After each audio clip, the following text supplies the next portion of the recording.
Mesdames, Messieurs, bonsoir et merci d'avoir pris ce rendez-vous de l'information dans l'actualité de ce soir. Quelles sont les leçons à tirer du chaos retentissant de Bassirou Diomaye Faye, candidat de l'opposition au Sénégal? Les réponses des analystes politiques et géopolitiques sont à suivre dans ce journal. Les chrétiens catholiques entrent de plein pied dans le Triduum pascal. Vous suivrez dans cette édition la signification du Triduum pascal avec le Père Hubert Kedou. Il est curé de la paroisse Bon Pasteur de Cotonou. Et puis au Sénégal, la victoire de Diomaye Faye, opposant au régime de l'ancien président Macky Sall, a été saluée par le Maroc. Nous en parlerons en page internationale. C'est tout pour le sommaire. Vous gardez votre position pour le développement de ce journal.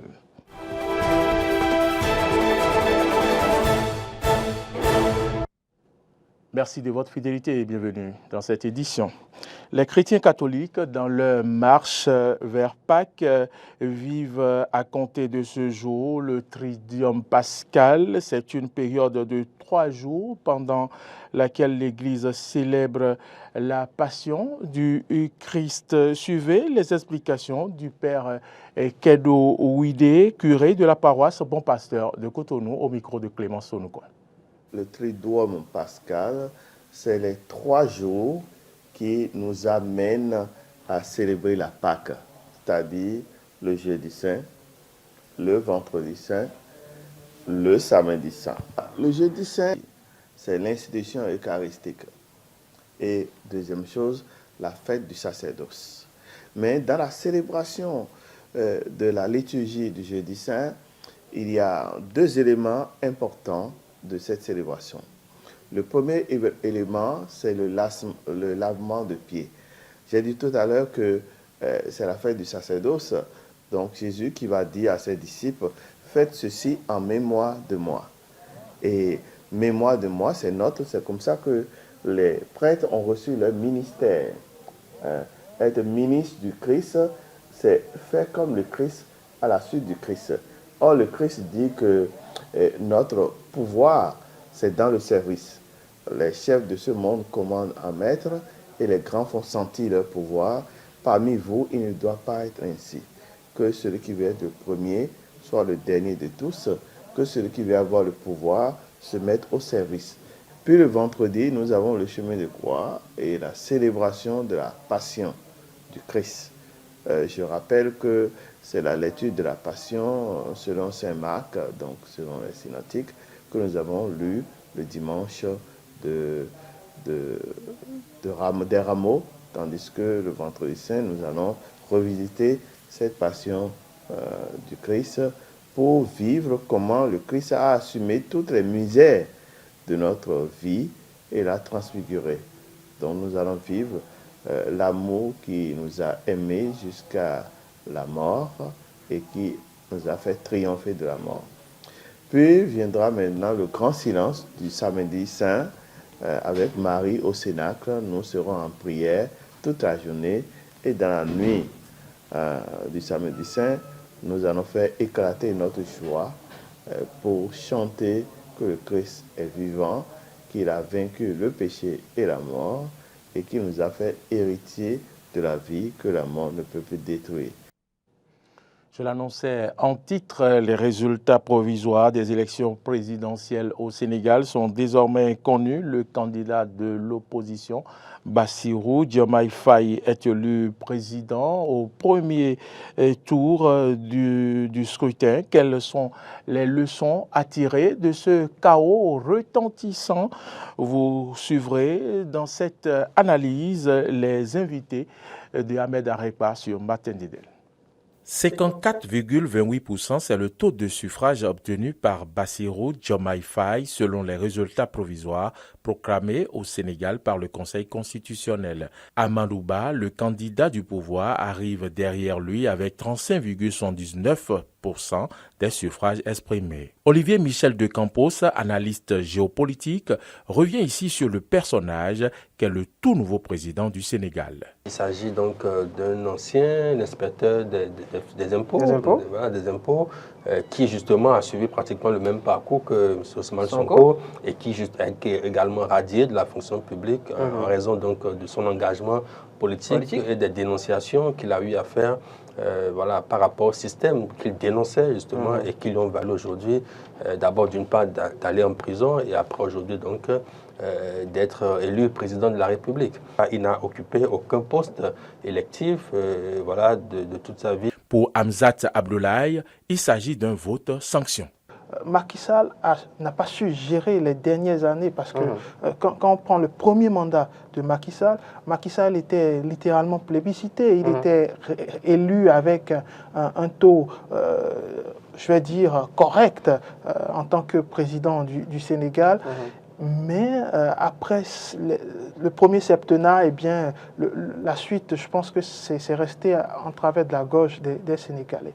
Le consultant politique et géopolitique parle des défis qui attendent le nouveau président et son équipe. Les défis qui s'ouvrent pour Diomaye Faye ne sont pas des moindres non plus. Il hérite du bilan de Macky Sall, donc un cadeau empoisonné. Et quand je parcours également le projet de société de Diomaye Faye, il y a 3 mots-clés qui reviennent, souveraineté, réalisme et rééquilibrage. Quand la question de la souveraineté va se poser, il va falloir penser aux différents accords que l'ancien régime ou les anciens régimes ont eu à signer avec des partenaires étrangers. Et quand il évoque le réalisme, je pense que ça va être un réalisme politique sur le terrain, parce qu'il faut aussi noter que sur le terrain, les politiques sont fracturées. Il va falloir procéder à une reconstruction via un réalisme politique. Le rééquilibrage qui revient, ça va être dans les rapports institutionnels, entre les institutions et les citoyens, parce que justement, il y a une crise de confiance. C'est vrai, le Conseil constitutionnel s'est rattrapé au dernier moment, mais la crise de confiance demeure et c'est sur tous ces aspects il va falloir travailler pour peut-être effectuer ce rééquilibrage. Comment alors entrevoir la collaboration Faye-Sonko? Je pense qu'il faudrait laisser toute la latitude, tout l'espace nécessaire au nouveau président, au président élu, pour ne pas quand même lui faire de l'ombrage. Il faudra veiller à ce que chacun reste dans son couloir pour empêcher justement que ce ne soit finalement l'impression d'avoir un président par procuration ou quelqu'un qui n'est pas forcément à sa place. Hamzat Abdoulaye a insisté sur les leçons à tirer de cette élection sénégalaise. On parle de la démocratie sénégalaise, mais en réalité, la colonne vertébrale de la démocratie sénégalaise, c'est les institutions en réalité. Et ça, c'est une nouvelle fois confirmé. À travers ce parrainage citoyen, je pense que la question sur le parrainage politique est un peu atténuée parce que ça permet aux candidats qui n'ont pas pu mobiliser le parrainage au niveau des partis politiques de mobiliser, on le dit clairement, de mobiliser un certain pourcentage en fonction des inscriptions sur la liste électorale pour participer à cette élection. Les regards sont désormais tournés vers les résultats définitifs et l'investiture au Sénégal. Autre information dans ce journal, à travers un communiqué du recteur Félicien Avlécy en date du 21 octobre 2022, les étudiants de l'université d'Abomey-Calavi ont été invités à revoir leur style vestimentaire. Plusieurs mois plus tard, l'on se demande si les étudiants ont pris au sérieux le dit communiqué. Élément de réponse dans ce reportage que nous propose Carole Olaye. Le port des tenues dépravées par les étudiants et étudiantes a été interdit sur le campus de l'université d'Abomey-Calavi par le recteur Félicien Avlécy.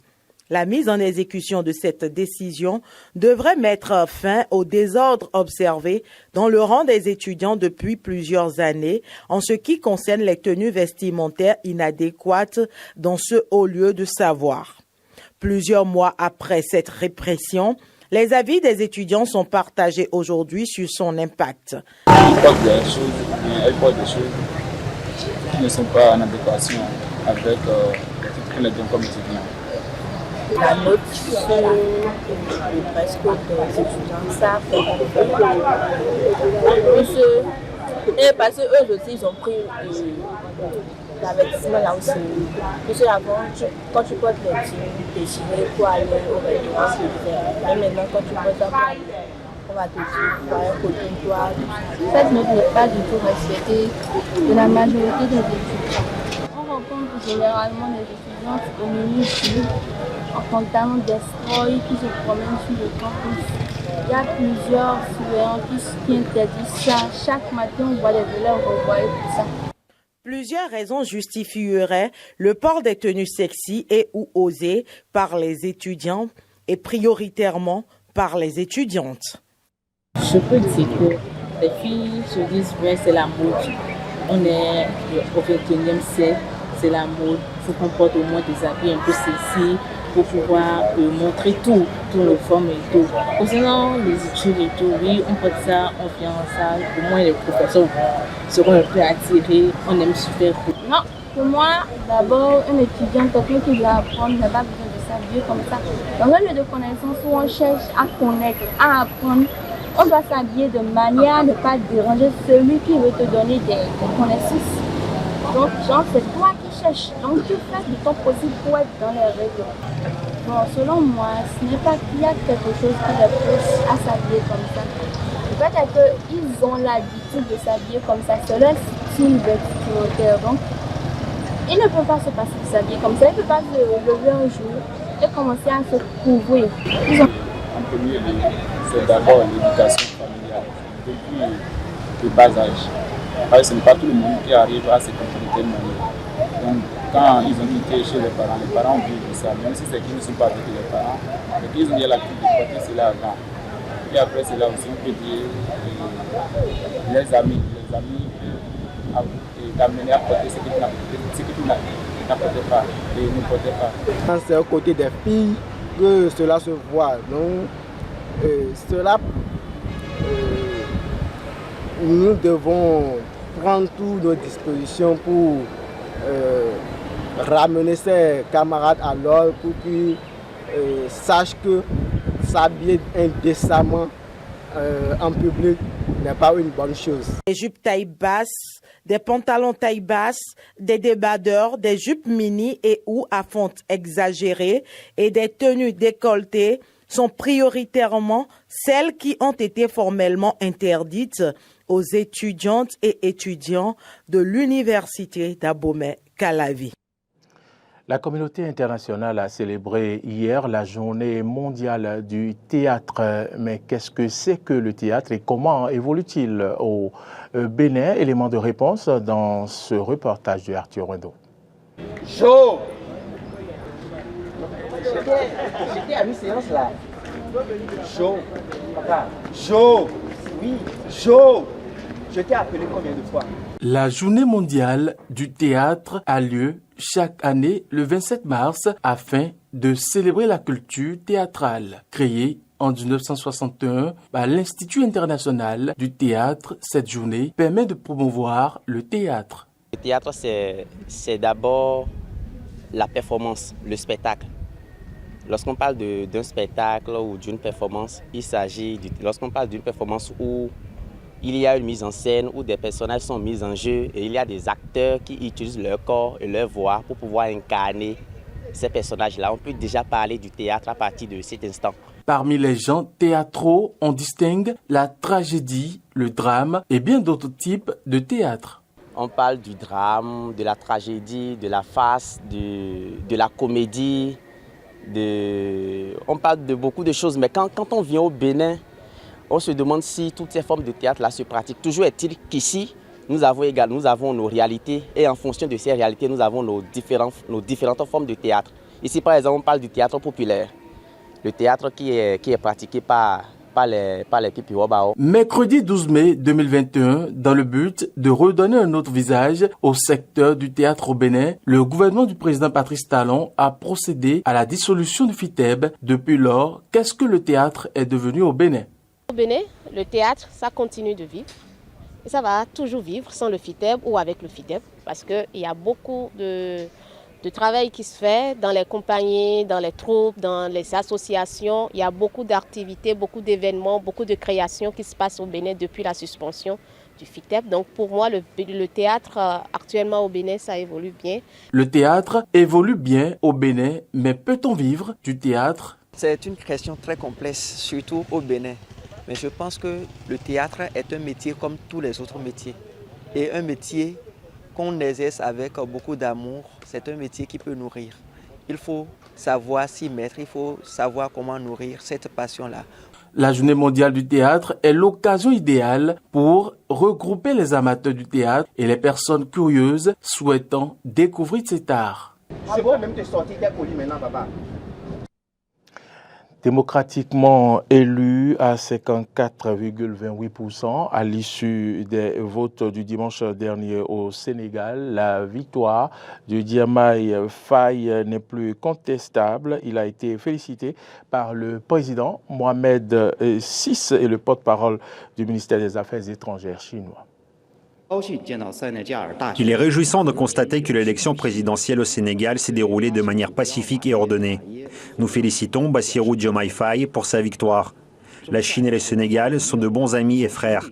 La Chine attache une grande importance à ses liens avec le Sénégal et est prête à travailler avec le nouveau gouvernement sénégalais pour approfondir la confiance politique mutuelle, élargir la coopération pratique et faire progresser nos relations bilatérales. Le peuple sénégalais vous a confié le soin de présider aux destinées de votre nation en vous élisant dès le premier tour à la présidence de la République du Sénégal. Je vous félicite et vous adresse mes meilleurs vœux de succès dans l'exercice de vos hautes fonctions. Les peuples marocains et sénégalais forment une communauté de valeurs et de destin fondée sur la solide tradition culturelle et spirituelle qui constitue une constante des relations entre nos deux pays. Le lien privilégié qui unit le Maroc et le Sénégal est un héritage précieux que nos deux pays ont toujours su honorer. Vous pouvez compter sur la fidèle disposition du Royaume à coopérer à son prolongement et à sa consolidation et avec la volonté résolue d'œuvrer à la diversification et au renforcement de notre partenariat stratégique prometteur au service de nos deux jeunesses et en faveur d'une Afrique unie et prospère.